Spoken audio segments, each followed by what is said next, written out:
So last time, guys, we had spent some time working in class on like the section 2-3 stuff, right?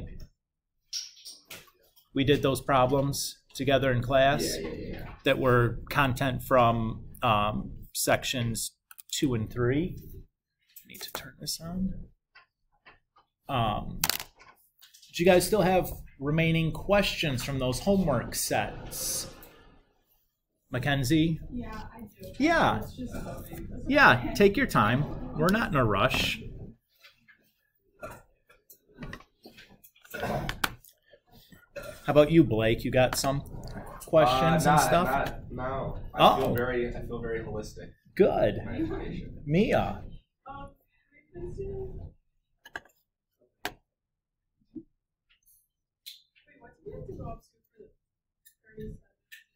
I think 45 is the last problem there. I could double check that, but it's yeah, 37 to 45 is that second set. Yeah, sure. Oh, I got it right here. I'm just gonna copy that out. So you like how yesterday it was, or last time it was like pretty cold in here, and now it's like really hot? Yeah, they're still working on the heat issues. I don't know which one is worse, like none or all.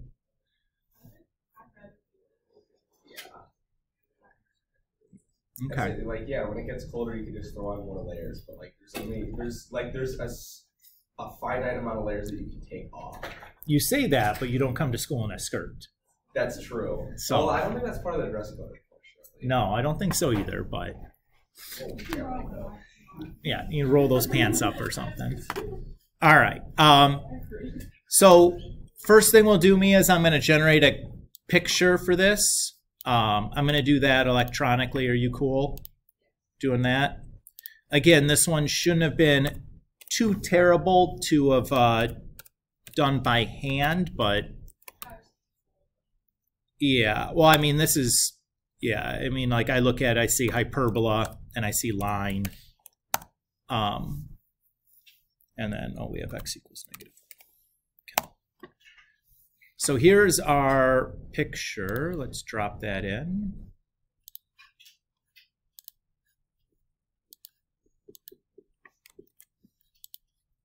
And shrink that down to respectable size. Okay. So we're talking about this shaded region here, right? And we're rotating about this curve. Which method would we want to do here? Discs, washers, or shells? Washers, I agree. So you should be able to see that this is going to have like a hole through the whole thing. The outside's going to be kind of like a straight, and then the inside is like kind of funneled shaped. It's maybe not the greatest picture, but like that's kind of the gist of it. So clearly it's a shell or washer problem. I would do washers here as well. Basically what I'm looking at is, if I look at my radius for my washer and the inner and outer radius are different functions, I say we're washering it up. If they're the same function, that's where I say scrap the washer idea, I'm doing shells. Yeah, so like here, the inner radius is attached to the parabola and the outer radius is attached to the line.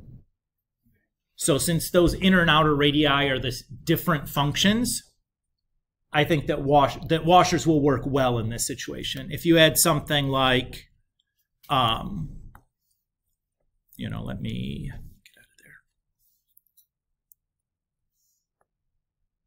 You know, like this that we're rotating here, if I look, the inner radius would be the function and the outer radius is also the same function.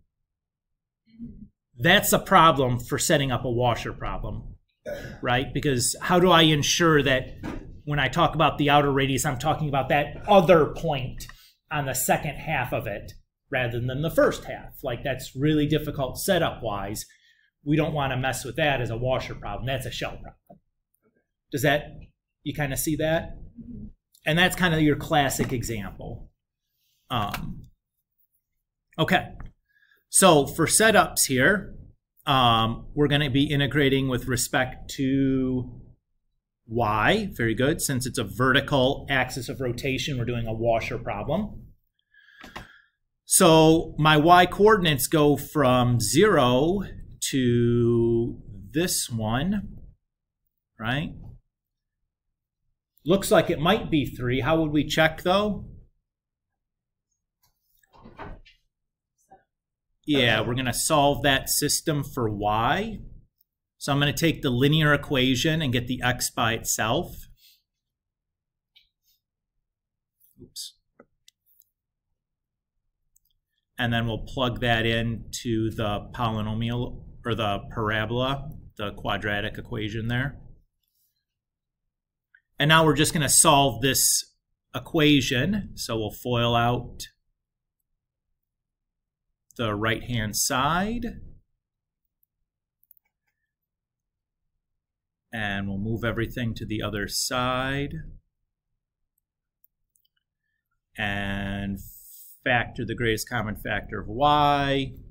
And we see that, yep, 0 and 3 are the values for y that are the solutions. So we'll be integrating from 0 to 3. Feel good? Okay. So my formula for the washer is the area of the outside disk minus the area of the inner disk. So it's pi r squared minus pi r squared. I'm just going to factor the pi out to the front. So we'll have the radius for the outer, which is the line. And that radius is the is this distance. So I know that that's 1. And then from there to there is like x. So that would be 1 plus. And then instead of x, I'm going to write it as y plus 1. Because I need this in terms of y if I'm integrating with respect to y. And then the second piece, ri, we know again that this piece is 1. And then that little distance there is going to be x, but for the other function. So my r inner is going to be 1 plus, and then again, I got to write that in terms of y. So the x coordinate from the other function, the quadratic function, is y minus 1 squared.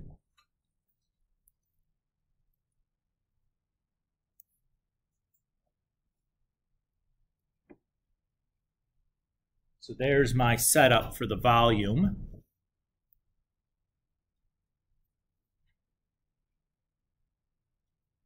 And then the integration from there is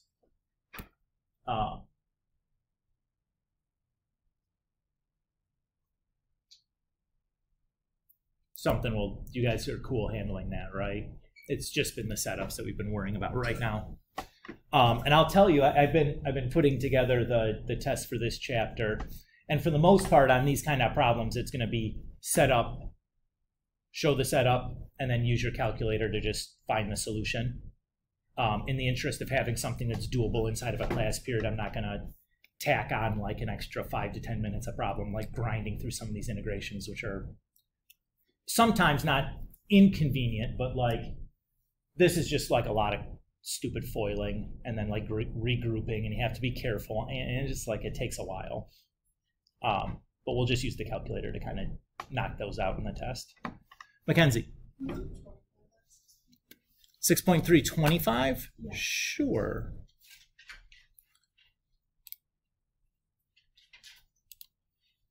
Let's drop that in.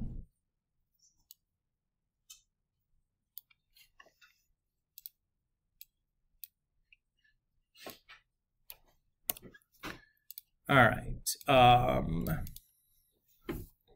So again, we're going to start with generating a graph, and this is probably the hardest part to do without, you know, a good grapher like this. Trying to use your calculator to do this would have been tough,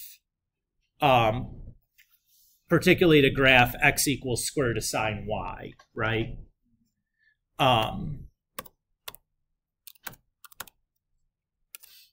So the reason that's going to be rough is writing this from in a form that you can type into your calculator. Not that hard, right? We square both sides, get x squared equals sine y. You do sine inverse of both sides, so y equals sine inverse of x squared, right? And that's something I can type into my calculator. Problem is, the range for sine inverse, or I'm sorry, the domain for sine inverse is negative pi over 2 to positive pi over 2, which isn't going to be enough of a picture. So that's what we got there. Oh, sorry, that's for y's though. Excuse me. That would have been for x's. How do I do that then? Wait, why would it?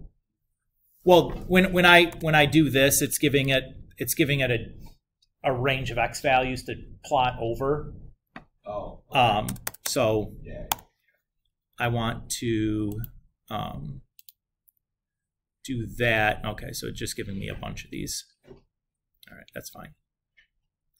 Okay, and then we have x equals 0, and we're going about y equals 4.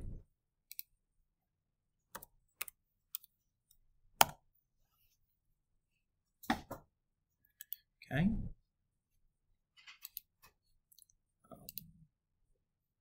Give me one zoom there. So I got a bunch of these. I really only want one of them, so I'm just going to do that and just look at one part of this. That's what the restricted values for y are really talking about, is that it just wants one of these kind of semicircles. Okay, we're rotating about this axis, and this is my region. So if I try to draw if I try to approach this as a washer problem, notice that the inner and outer radius are the same function. That tells me no bueno on that. So we are going to do this as a shell. So since I'm doing this with a shell and we're rotating about a horizontal, I want to use x or y to integrate. Y, right? It's the opposite as as a washer or disc would. Okay, so I'll pick some. We know we're integrating from 0 to pi, right? Since that's 0 and that's pi there, because the y's are only going from 0 to pi. Okay, so I'm going to pick some arbitrary point here. So that's my radius, and that's the height for my cylinder. So for the radius, I know that distance is 4. This distance is y, so my radius should be 4 minus y.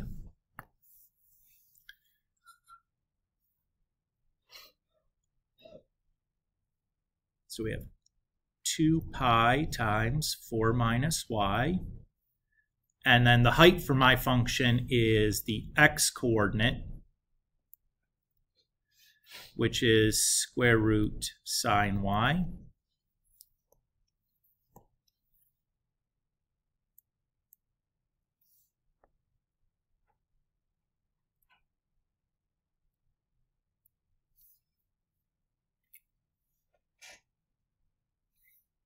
I think that'll do us.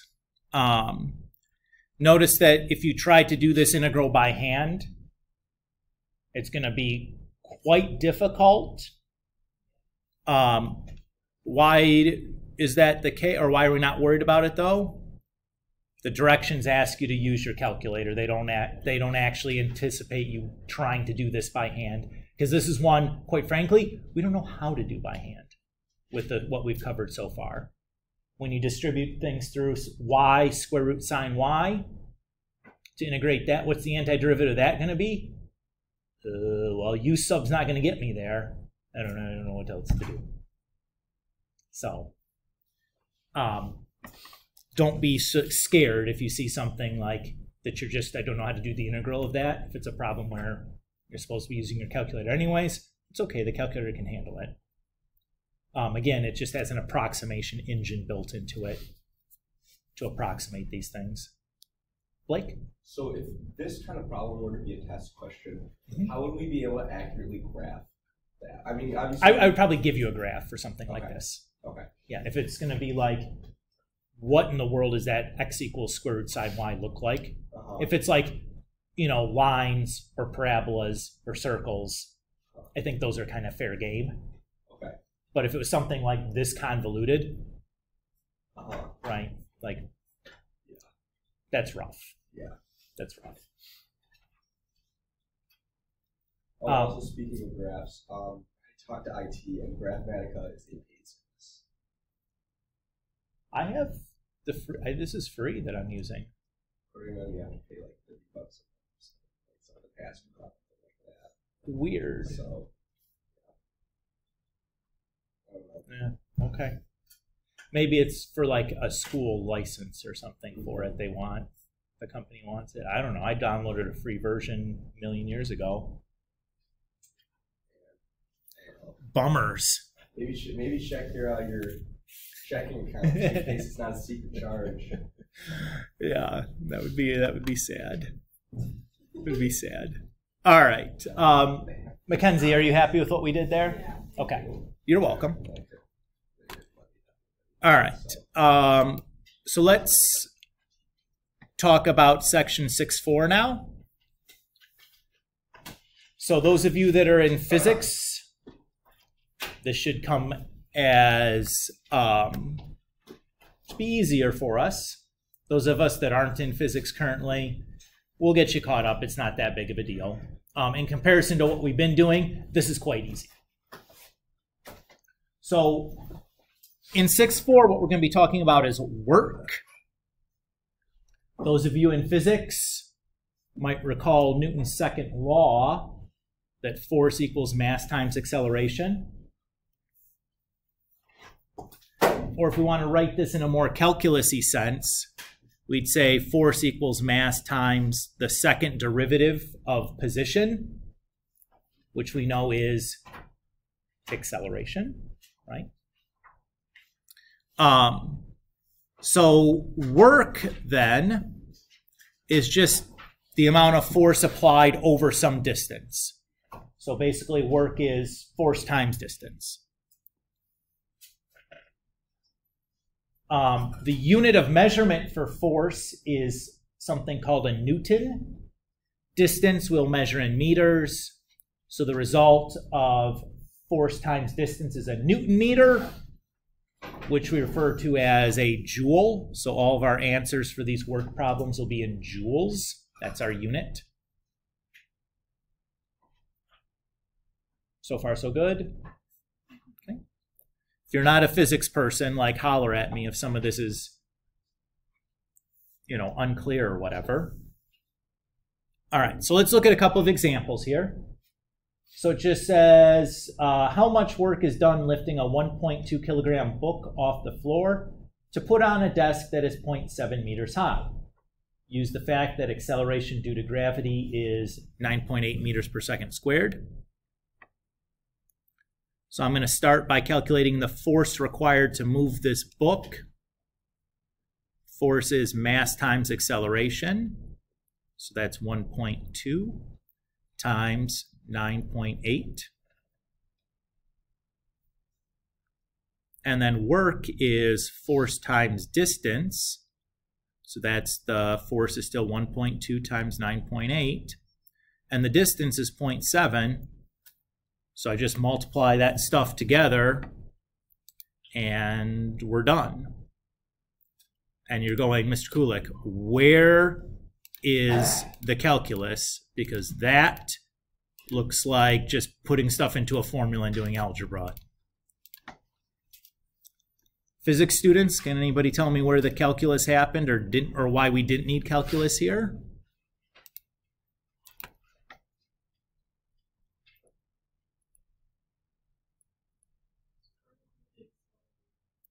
What's that? And that acceleration is constant because the force is constant the entire time. This is an algebra problem, right? Since the force is a constant because the acceleration due to gravity is constant, this is just an algebra problem. What we're going to be interested in moving forward is what happens if that force is not constant. Let's do one more, part B here, though, where we still have constant forces. How much work is done lifting a 10-pound weight 6 feet off the floor?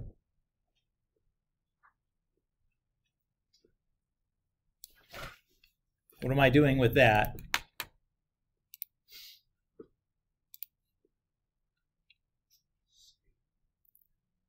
Okay, what's the force then?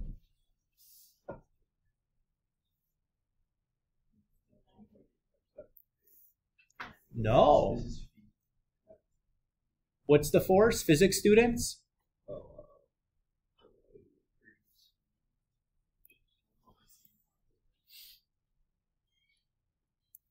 A weight is different than a mass, right, physics students? A weight is a force due to gravity. That's already my force, 20 pounds. Right? Weight and mass are different. Yeah, mass is the same everywhere. Weight is going to be different on Earth, the moon, Mars, in space, right? Because gravity is different in each of those locations. So my work then is just going to be 20 times 6, and my answer here is going to be in like foot-pounds rather than joules, but whatever.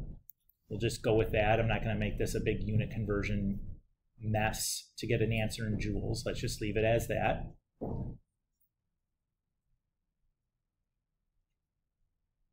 So again, force is constant. No big deal, just an algebra problem. What happens if the force is not constant? So what if the force is changing at each instant along the way of the problem? Now we're talking about like an accumulation problem, right? Where the work is going to be like the sum of these samples, where the sample is like infinitely small.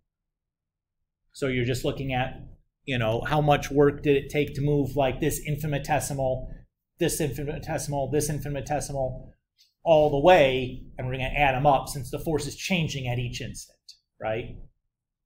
And that sounds like an integral. So this is where the calculus comes. So when we stop having constant forces, when either the acceleration is changing at each instant, or maybe the weight of the object is changing at each instant, or the distance you need to travel is changing at each instant, these are situations where this now becomes a calculus problem. So let's look at an example where this happens. So here we have a particle that's located x feet from the origin. A force of x squared plus 2x pounds acts on it. So what's happening to that force as we're getting closer and closer to the origin?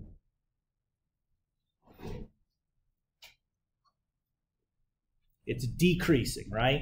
As x gets closer to 0, x squared plus 2x also approaches 0. So that's kind of normal, right? When you're moving something, you're going to kind of want to ease off your pushing as you get closer and closer to the destination. So you just kind of like touch it in there, right? Everybody kind of agree with that? We're asked how much work is done moving from x equals 1 to x equals 3.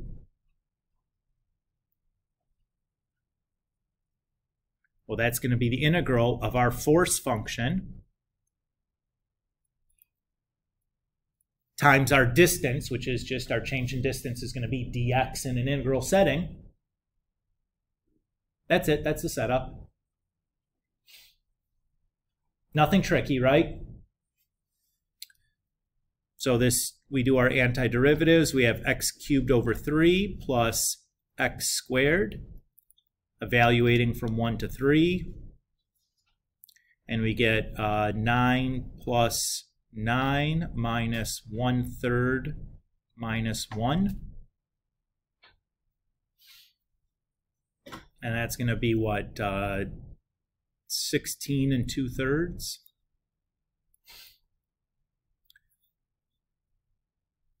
Oh, this will be foot-pounds, right?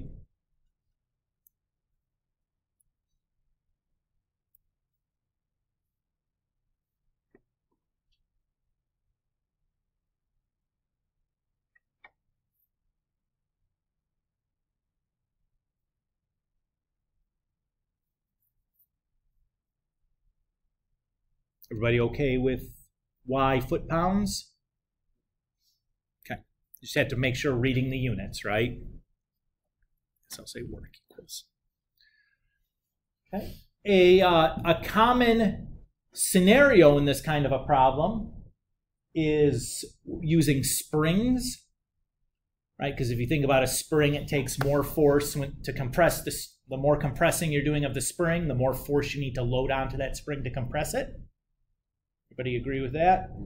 So this is a common scenario for kind of like a calculus work problem, because we know that that force function is going to be not constant. That force function, though, obeys something called Hooke's law. Hooke was a physicist, where that force function is just k times x, where k is a spring constant. So that's a constant associated with a specific spring. Each spring will have a different constant related to it based on how many coils it has, what type of material it's made of, how big the coils are, all those sorts of things will play into changing your spring constant. The point of this is that you're just going to have to figure out what the K is for the given spring before you can set up your problem. That's the only additional layer going on here. So let's look at example 3 here. It says a force of 40 newtons is required to hold a spring that has been stretched from the natural length of 10 centimeters to a length of 15 centimeters. How much work is done in stretching the spring from 15 centimeters to 18 centimeters? So there's kind of two problems in here. This first piece is going to allow me to find K. Exactly right. And the second half of the problem we're going to use to find the work, right?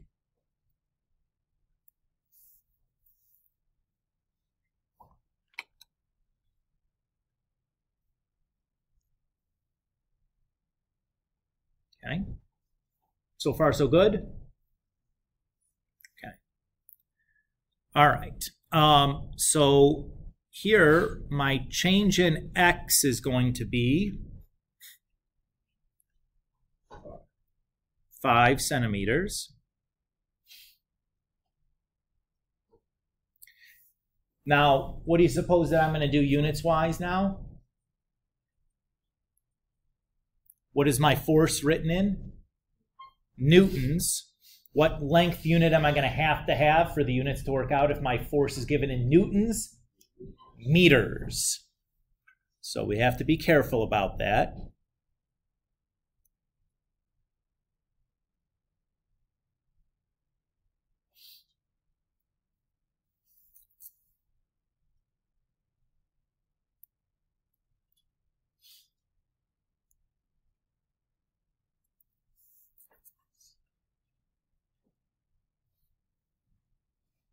I guess I could put the unit on that.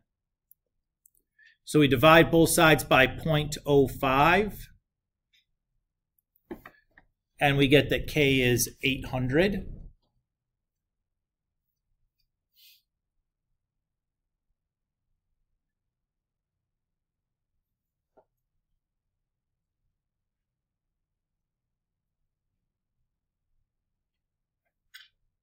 So far, so good. Okay. So we're going to be integrating the function 800x dx. What are going to be the bounds of integration here? No, not 15 to 18. Not 0 to 3. What number is acting like 0 in this problem? 10. How do I know 10 is acting like 0? It's the natural length, the resting position.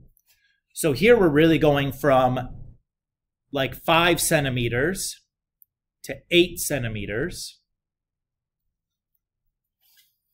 But again, what unit do I need to be in? Meters. So this will be 0.05 to 0.08.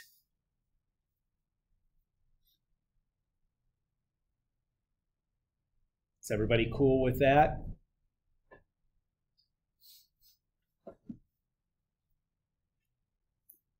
So what's that? 400x squared evaluated from 0.05 to 0.08. And I have this written down on my notes on the side. So that's 101.56 joules. Are you surprised that it's such a small number? I'm not, because the displacement is real small, right? The change in distance is almost nothing. 3 centimeters. Not surprised that it's so small. Is everybody okay with that idea?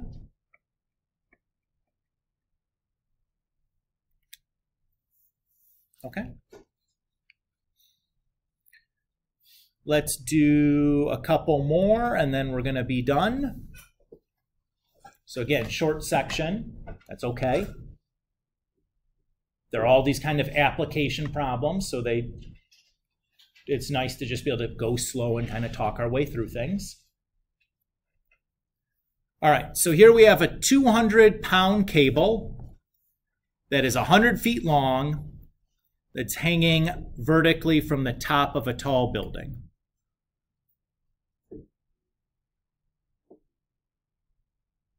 So here's my building. Here's my cable.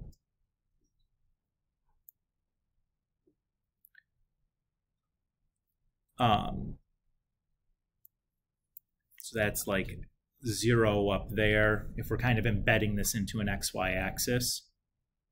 Come on.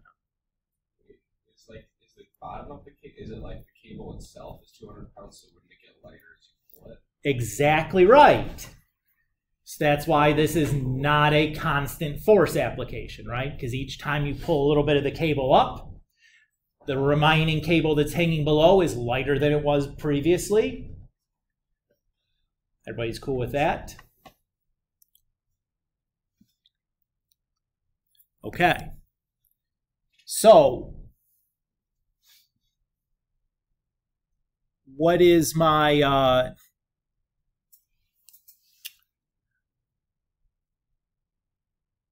how am I going to write an equation for this?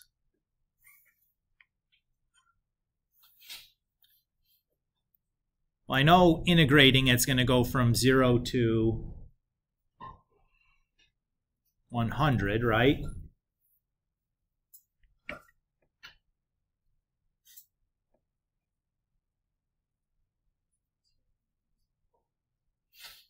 What's up? At x equals 0, yes, but at x equals anything less than that, it's going to be less because some of the cable's laying on the top of the building or whatever, so it's not contributing to the weight anymore. What do you guys think?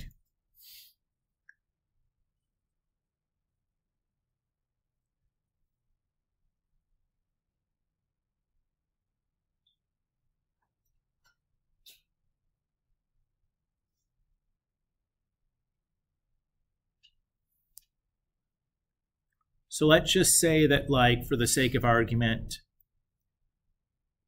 we're just talking about that change. Let's say that's like 1 foot.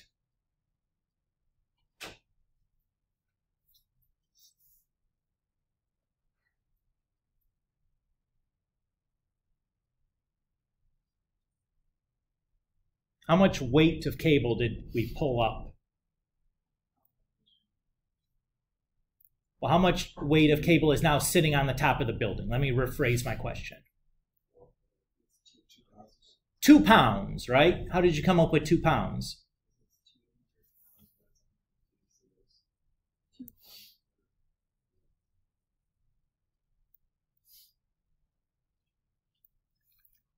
Good. So my force then would be, or the amount of work that we did to move that was 2 times my delta x, right? Everybody agree with that? So what function are we going to be integrating?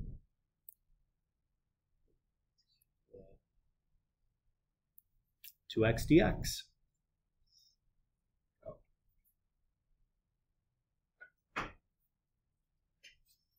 Oh, that's it? Yeah, that's it.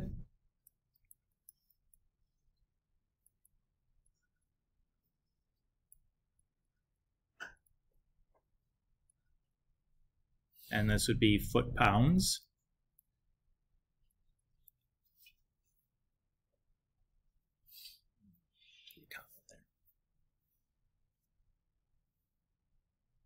So you see there was no like obvious equation to use here. I just had to kind of reason it out a little bit. All right, here's the good one now. A tank has the shape of an inverted circular cone with a height of 10 meters and a base radius of 4. It's filled with water to a height of 8 meters. Find the work required to empty the tank by pumping all the water to the top of the tank. Note that the density of water is 1,000 kilograms per cubic meter. What does this setup remind you of? A related rates problem. Guess on the AP exam what would be a common free response question to pair with a related rate problem? A work accumulation problem, right? Those would be commonly paired together because, as you see, the setup is almost identical, right? You guys thought you were done with related rates, they're back. But not really. This is an easier problem than a related rates problem. All right, so I'm going to start by drawing a picture. So there's my cone.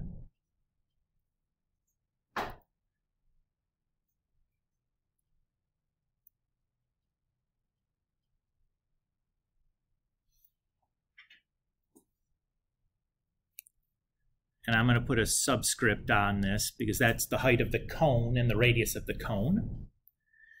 It says that the water is only filled up to 8 meters.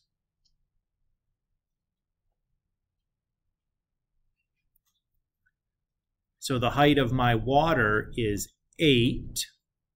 How do you suppose I'm going to find the radius of the water? I'm going to make a ratio of similar triangles. Exactly right, the exact same trick that we used when we were doing the related rate problems.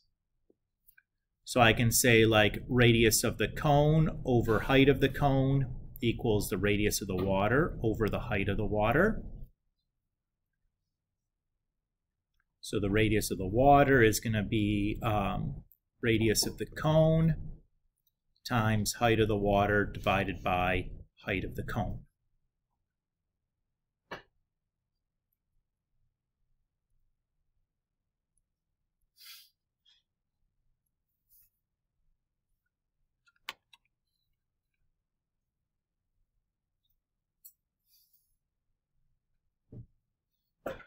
Right? You guys can remember kind of doing this. Everybody's good with can see the similar triangles that we used to set this up. We spent a lot of time in related rates talking about this, so it feels like it's okay to just speed through that a little bit. Okay. And then we're going to be pumping the water upward. So it's like going to be coming up to the top of the tank and out, right?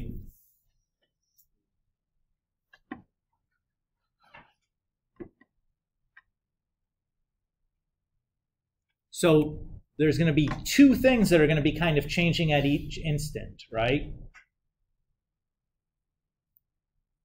What two things are going to be changing at each instant?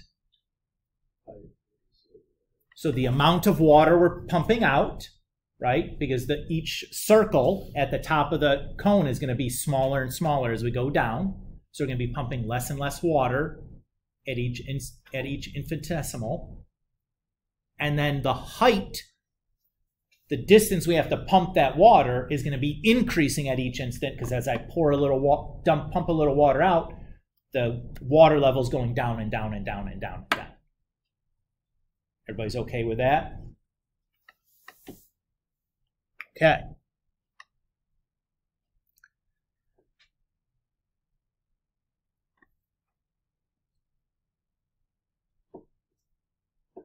So, how am I going to set this up?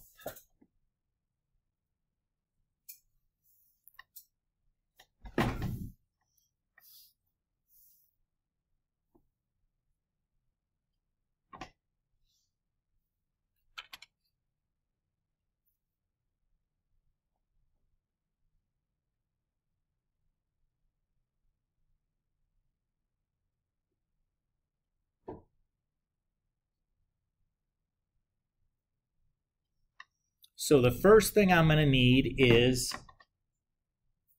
a way to represent the volume of my cone in terms of,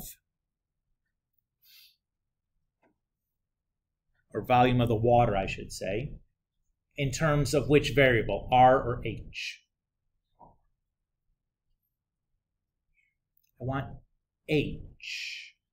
Because what variable are we going to integrate with respect to? H. Because that's going to be related to the distance we have to pump the water out. Is that cool there? Yeah. We can see the reasoning behind that? Okay.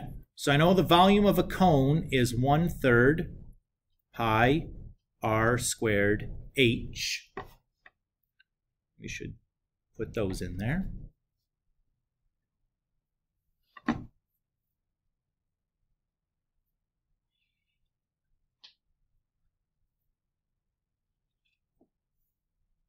So we know the height of the water was initially 8, right? But if we're taking like any instant,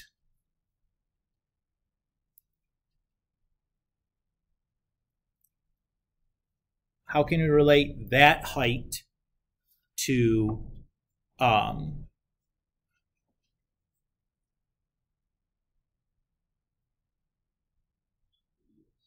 well, I want to relate that height to the distance we're traveling.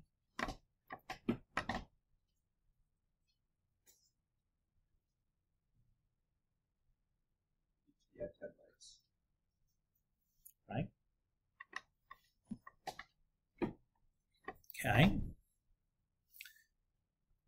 So again, I can write like a similar triangle.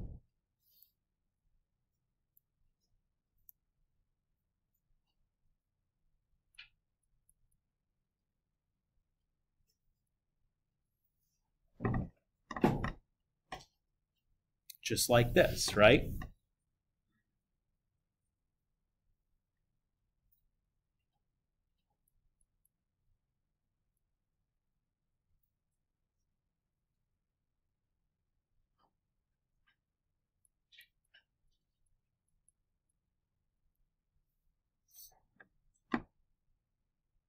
So I shortcutted through setting up the proportion and solving it. Is everybody okay? Okay.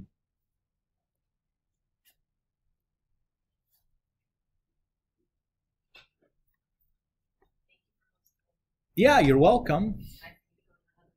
That's okay. It's a busy life you lead. It's a glamorous life. A charmed life, you might even say. So I'll reduce the 4 over 10.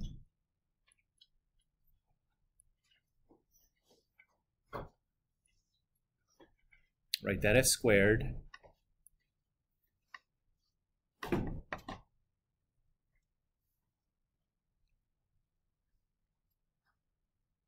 So there's my volume of water at some instant. Everybody's cool with that? Okay, but that's not a force, right? How am I going to convert that into a force?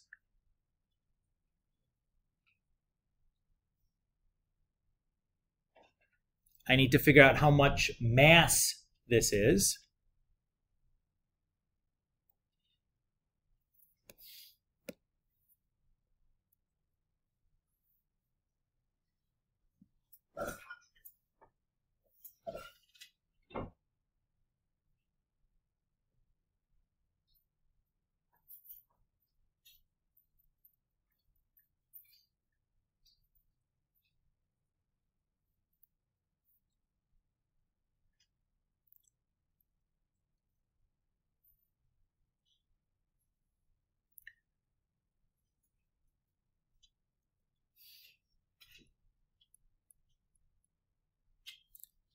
The mass of that water is just going to be the density of water times the volume. Guess what we're given in the original problem? The density. Oh, shoot. Shoot.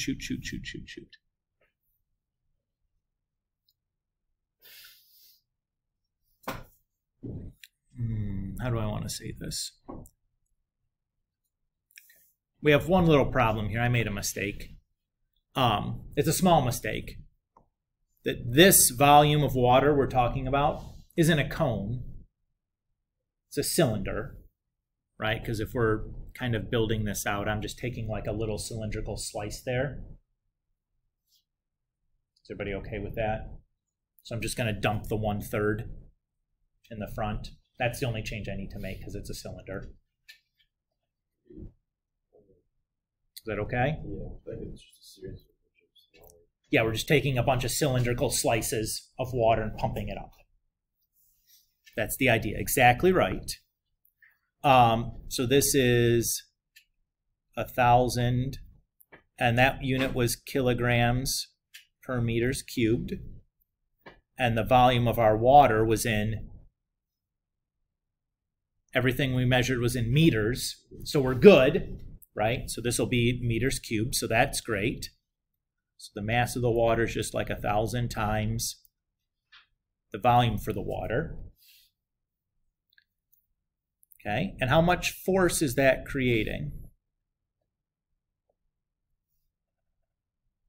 Well, the force we're acting against is going to be gravity, so we're just worried about the weight of the water. So that's 1,000 times the volume for the water times 9.8. Again, 9.8 is in meters per second squared. My mass, everything was in the good units, so we're fine there. So I'll just write that as like 9,800 times the volume for water.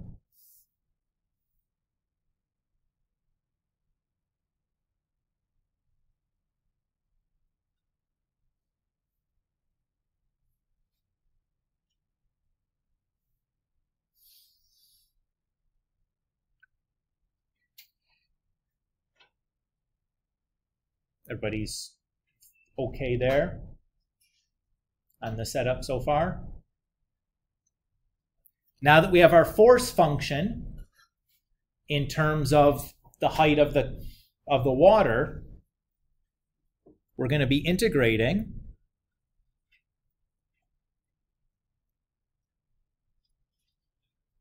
and I'm going to do that.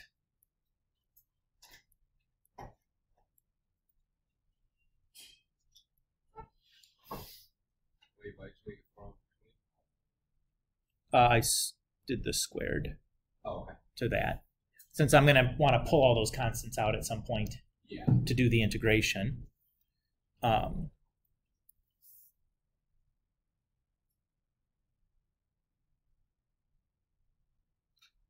Here's the hard question now. What are the limits of integration?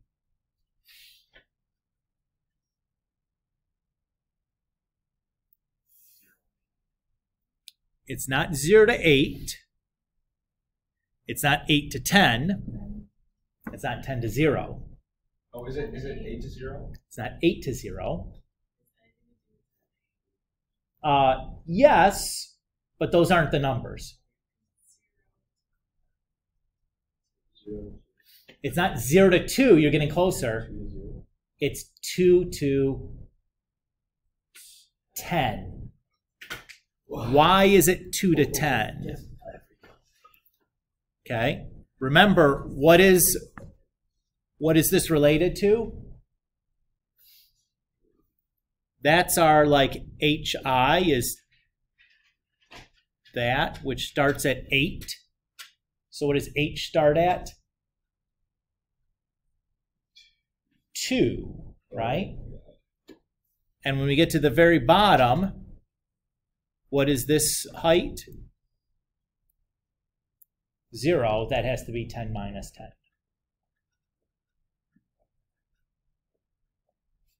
Is everybody okay with that?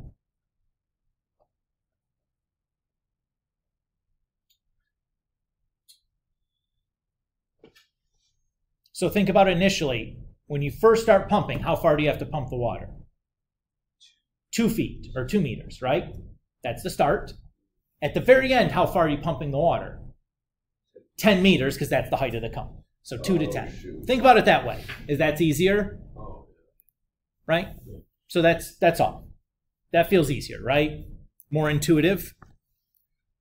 And so from here, it's just integration, right? Oh, blazy. I'm just going to leave all that junk as, maybe we'll do 4 over 25 times 9,800. It feels like that's going to reduce. Yeah, 1568, okay?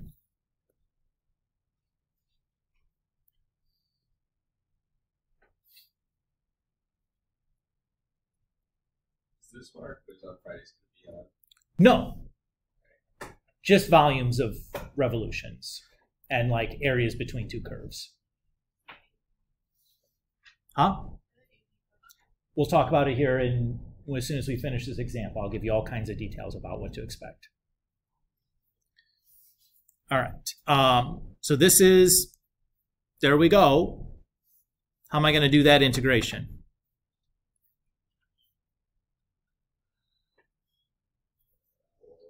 Yep, that's what I would do.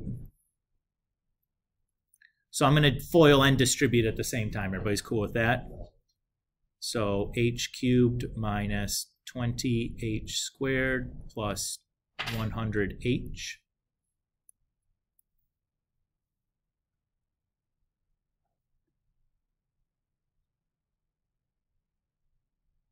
And then my antiderivatives, h to the 4th over 4 minus 20h cubed over 3 plus 50h squared, evaluating from 2 to 10. And I'm stopping here because I just don't want to do that. I'm just going to cheat and write down the answer that I have written down over here. So 3.4 times 10 to the 6th joules is what that comes out to be. It's a whole heck of a lot of joules there. Mia.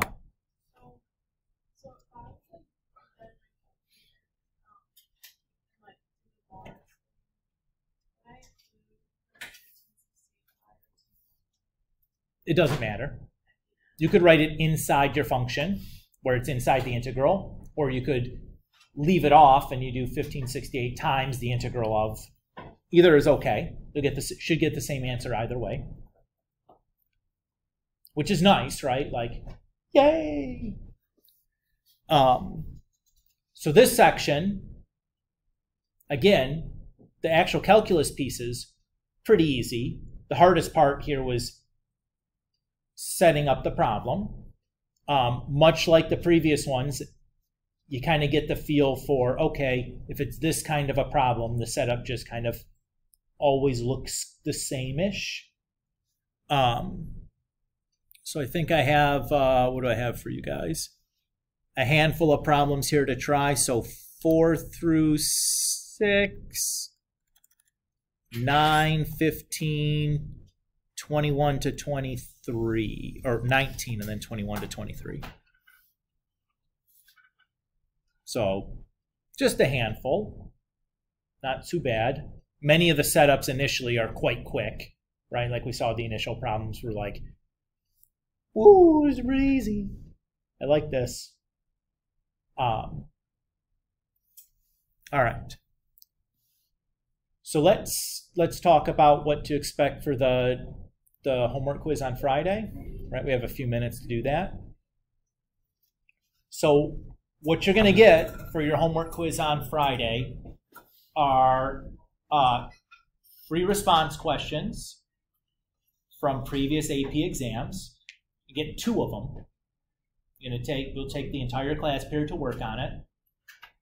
I think I'm going to score it as if like an AP grader, at best of my ability, was grading this. There's 18 total points between the 2 problems. And I think I have it banded out. So like a 5 is 11 or more than 11 points. Like a 4 is 10 to 11. Like I just took the percentage and just kind of scaled that to out of 18. So it's approximately like an AP would be scored. So like 50%-ish is like a 3, 3, 4, which I think is probably pretty fair way of kind of doing that. I think 8 to 9 is a 3, so you get 1 more than 50% and you're at a 4. So all of the skills here that we're going to be using are going to be things that legitimately are Chapter 6 skills. So areas between 2 curves, volumes of rotation. Should tell you one of the problems is a calculator problem, one is not. So and we will use, they're on 2 separate sheets. Whichever one you want to start with, you can start with. When you're done, you can switch and either put your calculator away or get your calculator out.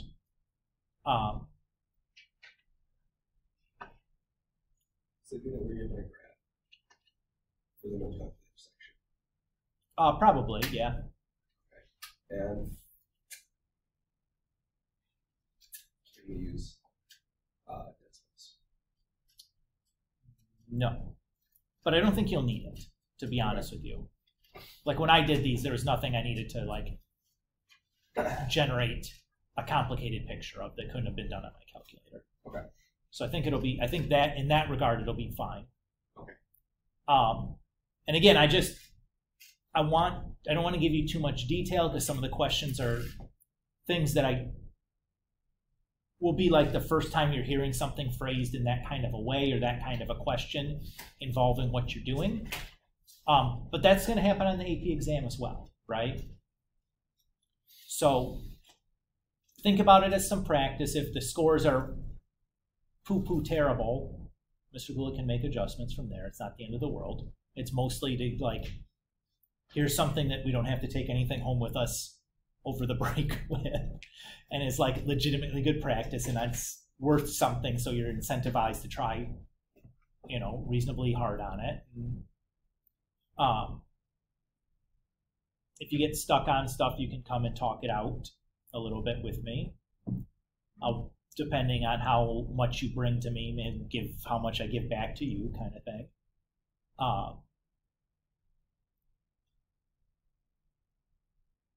But they're all like using the skills from sections, 6.1 through 6.3, and like obviously there's prior skills involved there. Like you have to be able to do an integral, and like might be some U substitution that comes up or something like that. But like, like that happened in the 6.1 through 6.3 homework, right, as well. So I don't think there's any crazy tricks involved with anything there that I would call like common knowledge by now for the course. So there's not like you had to pull out like the intermediate value theorem or something to use all of a sudden. That's like from a long time ago and is super specific that you guys always manage to like screw up the conditions for. It's okay. I'm just teasing you, but not really. So yeah, I mean that's what you should expect. I think each question has 3 parts to it. So there's like, and the parts aren't necessarily related. So if you screw up part A, you can still do part B or C or whatever.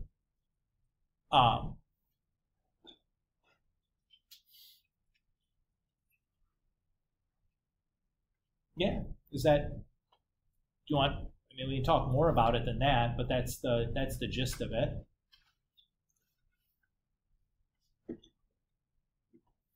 Worth reminding you, on the AP exam or the AP curriculum, integration of volume by shells is not on the AP curriculum. So you can just throw that out as a possibility on the AP exam. There aren't shells on the AP exam. Now you take your calculus course in college and you do this, so I rest assured you will do shells. But no shells here. So it's just a wash or shells? Or it could be like a square, rectangle, or triangle or something, where the area of the cross section is still easy to compute, right? They're just basic geometry formulas. A square is side squared. Rectangle is length times width. And usually it would be something like, the width of the rectangle is 5 times the height or something. So it gives you some condition, like some proportionality to it.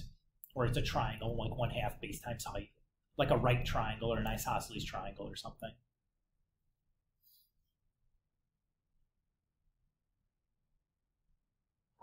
Do you feel okay?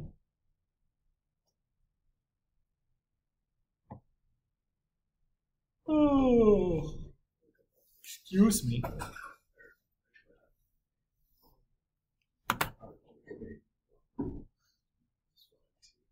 Very good.